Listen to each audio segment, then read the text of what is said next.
Jadi ternyata filter itu diberikan hemoglobin, tetapi celakanya hemoglobin berasal dari darah yang diambil dari rumah potong hewan babi.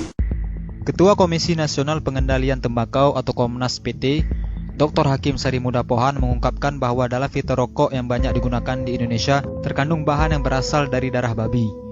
Hemoglobin atau protein darah babi digunakan dalam filter rokok untuk menyaring racun kimia agar tidak masuk ke dalam paru-paru perokok, kata Dr. Hakim saat menjadi pembicara dalam dialog bahaya merokok bagi kehidupan berbangsa di Balai Kota Banjarmasin, Kalimantan Selatan. Dr. Hakim juga meyakini bahwa filter yang digunakan untuk rokok yang beredar di Indonesia merupakan filter impor yang mengandung komponen dari darah babi. Menurutnya, semua itu diketahui setelah adanya pernyataan yang diungkapkan ahli dari Australia atau Profesor Kesehatan Masyarakat dari Universitas Sydney, Simon Chapman.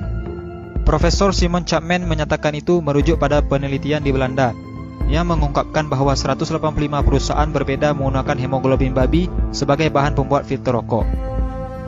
Profesor di Australia memperingatkan kelompok agama tertentu terkait dugaan adanya kandungan sel darah babi pada filter rokok. Profesor Simon Chapman juga menyatakan sekali lagi bahwa itu merujuk pada penelitian di Belanda yang berhasil mengungkapkan bahwa 185 perusahaan berbeda menggunakan hemoglobin babi sebagai bahan pembuat filter rokok. Menurut Dr. Hakim, sudah seharusnya umat muslim yang mayoritas di Indonesia ini menjauhi barang yang nyata-nyata dilarang dalam agama. Bukan hanya kaum muslim, tetapi kaum Yahudi juga melarang pemanfaatan babi untuk keperluan seperti filter rokok ini. Kabar penting ini harus diberitahu kepada para perokok yang alergi terhadap fatwa haram merokok. Sebuah penelitian ilmiah mengungkapkan bahwa dari sebuah bangkai babi ternyata bisa diolah menjadi 185 produk, diantaranya adalah untuk rokok.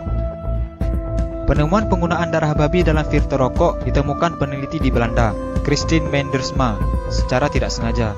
Penemuan ini sebenarnya sedang meneliti seekor babi berkode Pig 05049 di sebuah peternakan di Belanda. Di laman pribadinya, Mendersma menyatakan telah meriset selama 3 tahun semua produk yang dihasilkan dari seekor babi tersebut. Hasil riset tersebut kemudian dibukukan, lengkap dengan grafik dan gambar produk, kemudian dipamerkan dalam sebuah pameran. Tujuannya sederhana, menunjukkan kepada orang lain bagaimana sebuah produk itu dibuat dan dibungkus dan dari mana dia berasal, sehingga orang bisa tahu. Untuk menunjukkan itu, Mendersma mendekati subjek ke satu ekor binatang yang di dalam hal ini adalah seekor babi bernama Pig 05049. Kita tidak berbicara hukum haram atau halal merokok, karena perdebatan halal atau haram merokok tidak pernah ada habisnya. Kami hanya menyampaikan informasi penting ini agar para perokok bisa berpikir lebih jauh tentang filter rokok yang menggunakan darah babi. Jangan lupa sukai Mozaik Karim, lalu klik tombol ikuti, lalu klik sekali lagi tombol ikuti, lalu pilih lihat dahulu, agar kalian tidak ketinggalan video-video menarik lainnya setiap hari. Jangan lupa di-share juga video ini ya guys, agar teman-teman kalian tidak ketinggalan informasi penting ini. Terima kasih.